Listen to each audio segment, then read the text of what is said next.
Hey, I just wanted to post a quick video response. I'm one of the people that gets included in the expression 9/11 truthers, and I understand how you feel and how the person who responded to your video feels as well.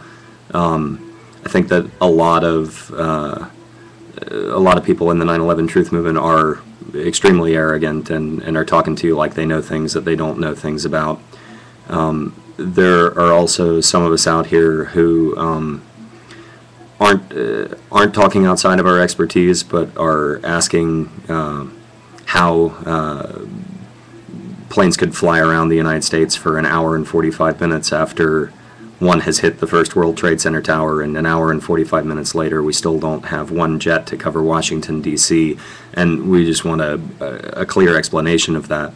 And also, as far as being in the victims' families' faces and stuff like that, there are certainly people that do that, and I think it's reprehensible.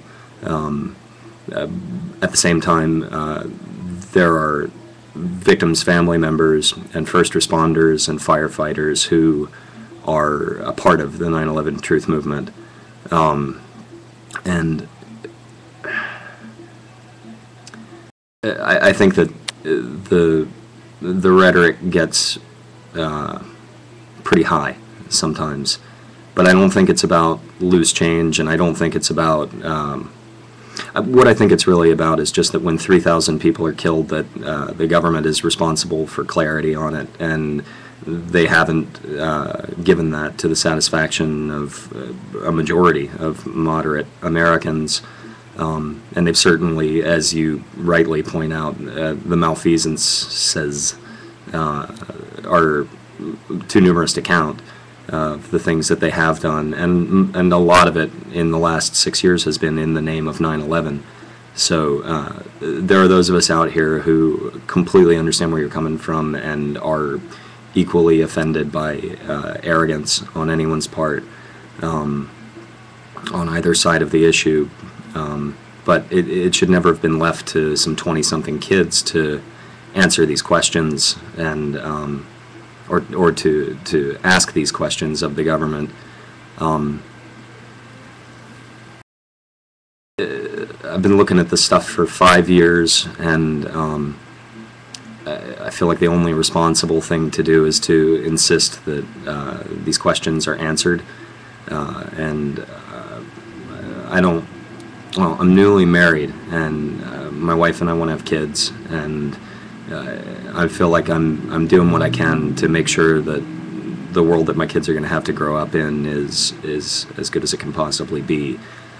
So I understand where you're coming from. You should see the movie 9/11 Press for Truth, which is the victims' families insisting upon the 9/11 Commission being created, and their opinion that it was a whitewash by the time it was finished.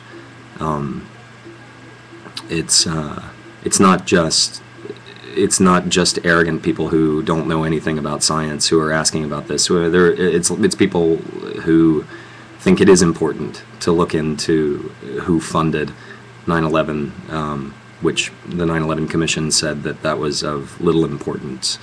So don't just observe the radical fringe of 9/11 truth, if that's a possible thing to ask of you, but recognize that they're really reasonable people who see it as our responsibility to be honest with ourselves and each other, and to demand clarity on it, if for no other reason than just to end this division in our country. I'd be very happy to find out that everything that we've been told was true. I would be quite relieved, and I think that it's a fair thing to ask of our government, that if what they've told us is true, for them to demonstrate it. And so, as far as I'm concerned, that's what all of this is about. Thanks for your video.